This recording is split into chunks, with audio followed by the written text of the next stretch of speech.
All right, let's dive right in. We're going to talk about the modern school, and really, it's this incredible balancing act. On one hand, you've got this immense pressure, this squeeze, but on the other, you see this amazing ability to stretch and innovate, not just to get by, but to actually thrive. So what does that really look like on the ground? So, have you ever really stopped to think about what it takes to run a school these days? I mean, it's so much more than just teaching kids how to read and write. It's this incredibly complex ecosystem, and it's getting hit with challenges from, well, pretty much every direction you can imagine. So first, let's talk about the squeeze. And it's important to get this, these aren't just one-off problems. They're all interconnected, like these forces that are all tightening their grip at the exact same time. It makes the job of educating our kids, honestly, harder than it's ever been. And, no surprise here, a lot of this starts with money, or the lack of it. Schools are in this constant financial crunch. They're caught in this perfect storm of limited funding from the government, the cost of everything going up, and sometimes even shrinking enrollment, which means, you guessed it, even less funding. So what does that money squeeze actually mean day to day? Well, it means buildings that are falling apart don't get fixed. It means the computers and tablets the kids are using are ancient. And maybe most importantly, it makes it incredibly hard to hire and keep the great teachers and staff that our kids deserve. At the exact same time, you've got this insane acceleration in technology. I mean, it's changing so fast. Schools feel this constant pressure to keep up. But here's the kicker. New tech isn't a one-time thing. It's this never-ending, really expensive cycle of buying new stuff, training everyone, and then supporting it all. And the result of that? Well, you get this growing digital divide. Some schools can afford all the shiny new tools, while others get left in the dust. And that just makes the equity gap for students even wider. Oh, and on top of all that, you now have these new headaches, like a constant need for IT help and trying to protect everyone from cyber attacks. It's a lot. And then, we have to talk about the human cost of all this. We're seeing huge shortages of teachers and staff and just massive burnout. It really becomes this vicious cycle, right? The shortages put so much pressure on the people who are still there. Then when good people leave, it just puts an even bigger strain on the ones who stay. And at the end of the day, that trickles down and impacts the quality of the education itself. And believe it or not, the list just keeps on growing. It's not just about money and tech. Now schools have to deal with way higher expectations for health and safety.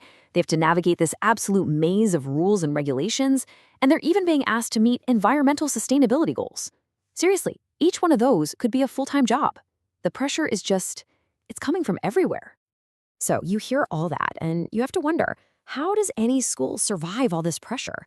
Well, this is where the story takes a turn for the better. Because the most amazing schools, they don't just survive this squeeze, they learn how to stretch. They're adapting and innovating in some pretty incredible ways. And that brings us to part 2, the stretch. This is all about the creative, strategic, and frankly brilliant ways schools are flipping the script and turning these massive challenges into real opportunities to get better. And what's really cool is that you can see this clear pattern emerge. For basically every single squeeze we just talked about, there's a corresponding stretch. So limited funding, they go out and find new money. Sky-high tech costs, they get way smarter about how they use tech. Workforce burnout, they double down and invest in their people. It's a direct one-to-one response. Pretty clever, right? So how exactly are they finding that new money? By getting seriously creative. They're looking way beyond the usual government funding. They're writing grants, they're partnering with local businesses for sponsorships, and they're even using crowdfunding sites to get specific projects off the ground. But, stretching isn't just about finding more stuff. A huge part of it is about using what you already have way more intelligently. And this is where data comes in. Schools are starting to use data analytics to make smarter, more strategic decisions about, well, pretty much everything. Budgeting, staffing, you name it. It's actually a pretty simple, logical process when you break it down.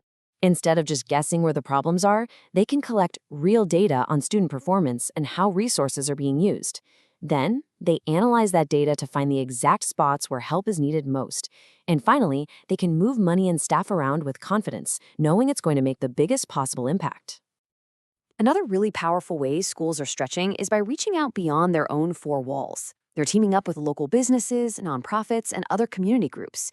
By doing this, they unlock this whole new world of support. We're talking everything from getting funding for an after-school program to finding volunteers and mentors for students.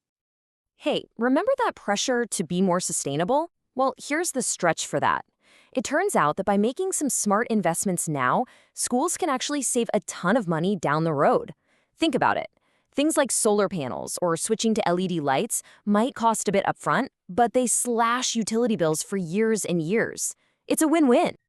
And this spirit of innovation is really touching every single part of the school. It's about being more flexible with things like hybrid learning. It's about using technology like a learning management system and LMS to just be more efficient. And this is so important. It's about investing back into their people through better professional development and really critical mental health and wellness programs. So let's step back for a second. When you put all this together, this relentless squeeze on one side and this innovative stretch on the other, what do you end up with? Well, you get the blueprint for what we can call a future-ready school. And that's really the ultimate goal here. A future-ready school isn't just scraping by from one year to the next. No, it's an organization that has built systems that are resilient, efficient, and can respond to change. They use innovation not as a temporary fix, but as the foundation for creating an environment that's genuinely enriching for everyone, students and staff alike. So if there's one thing to take away from all this, it's that the modern school just can't be this static, unchanging place anymore. It has to be more like a living thing, a constantly evolving organism. A place where innovation isn't some fancy buzzword they put on a brochure. It's an absolute necessity. It's how they survive. And that really leaves us with one big, important question to think about. We've seen that schools are capable of some absolutely incredible innovation.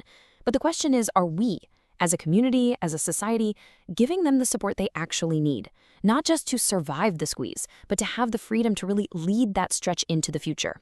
Something to think about.